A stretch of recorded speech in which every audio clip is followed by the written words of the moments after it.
Okay, we are going to consider how we can identify the quantile regression parameters. And from now on, I'm not going to write tau in the notation because we assume that it is fixed. It is fixed and it is given. You know what is it is your choice, so it does not matter in identification at all. So we are going to ignore that in notation. And so our goal is what we want to do here is we will make everything parallel to the mean regression. And in the mean regression, in the end, we know that we are going to do the OLS estimator. So the OLS estimator is based on the identification results that the true regression coefficients minimize the sum of squared residuals.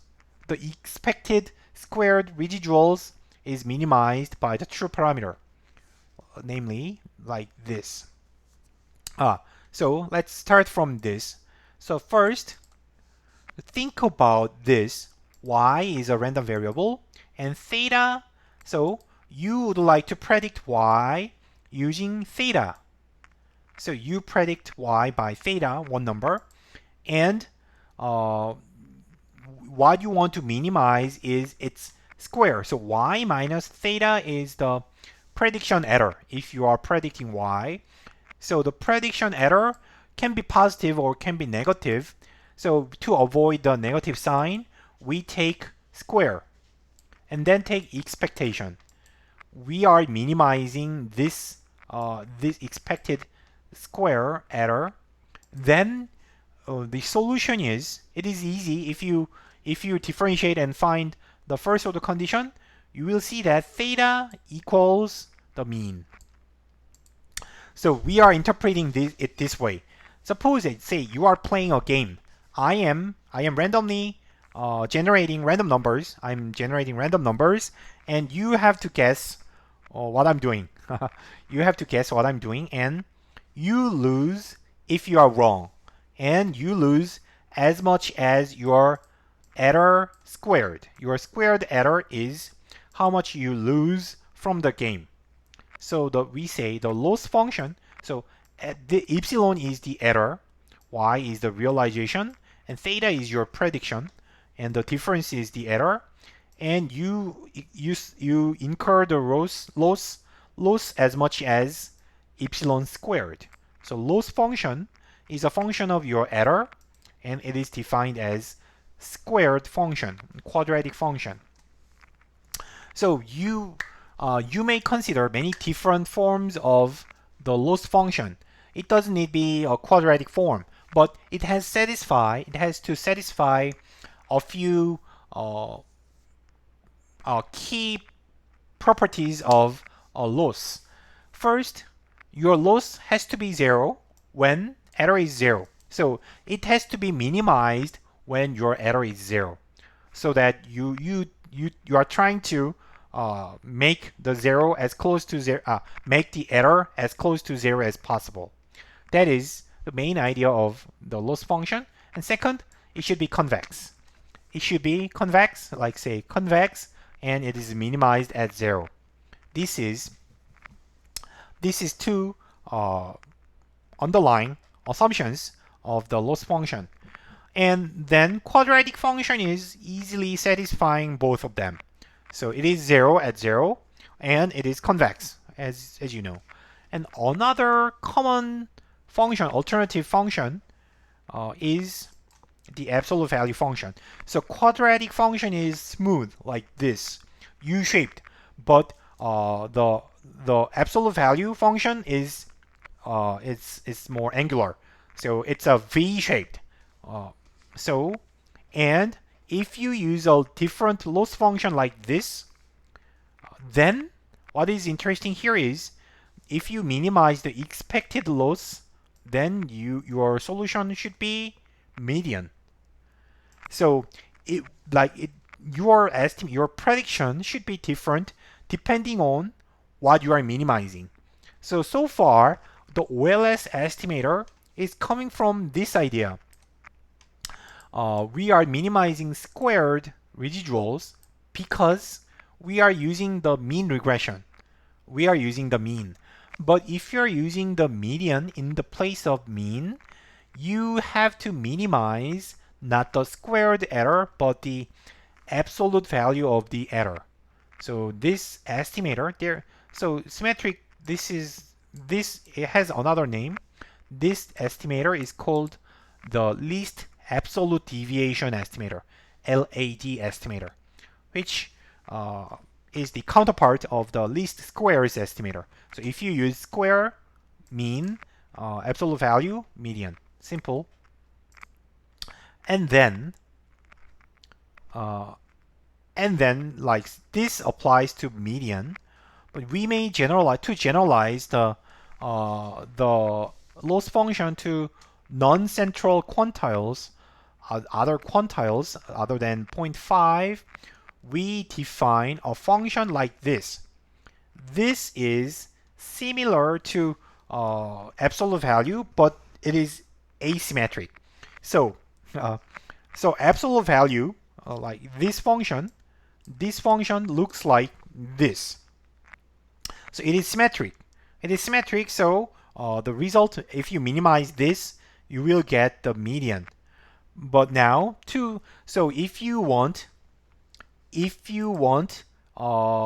quantile of 0.9, say you would like to estimate 90 percentile, then what you have to do here is you have to penalize if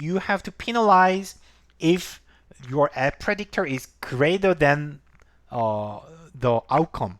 So you have to induce your estimator to be on the higher side.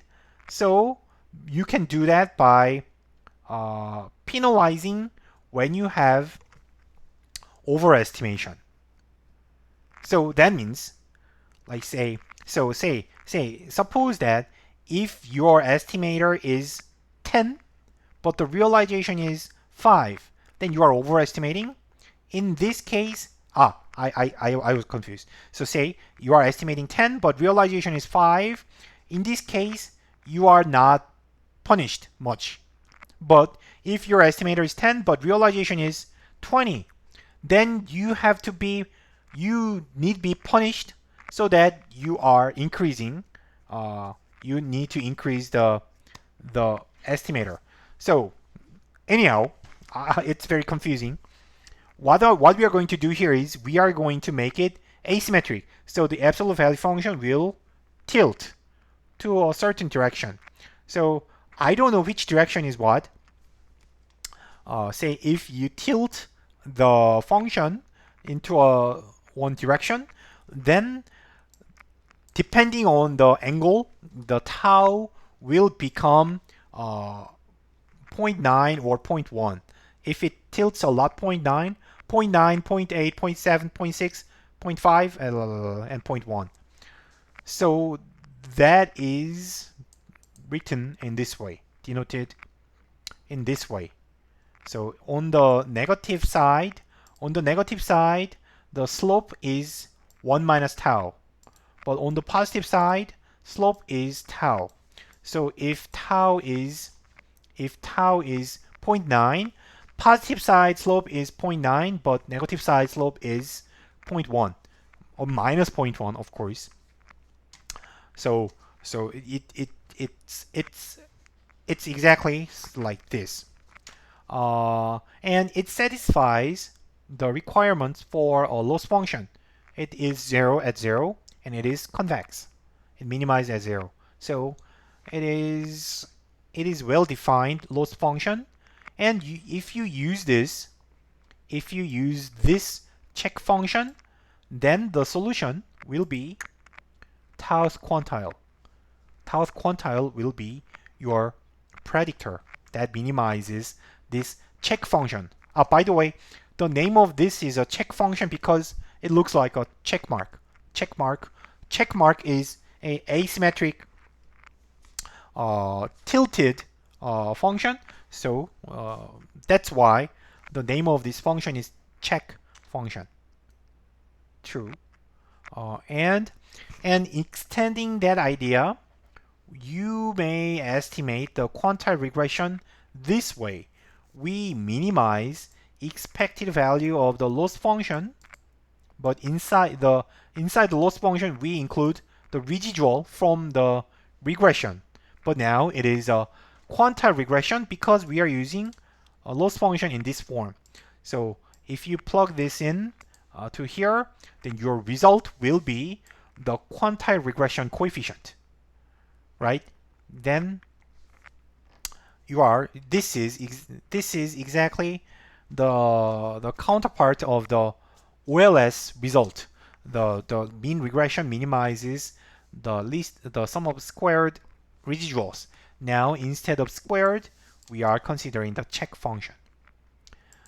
And everything is fine. There is no big problem, but I think I don't have time to do this. So in the next lecture, I will stop here. And in the next lecture, I'm going to start from here and explain how we get the first order condition and how we get the second order condition, and some more mathematics is coming up.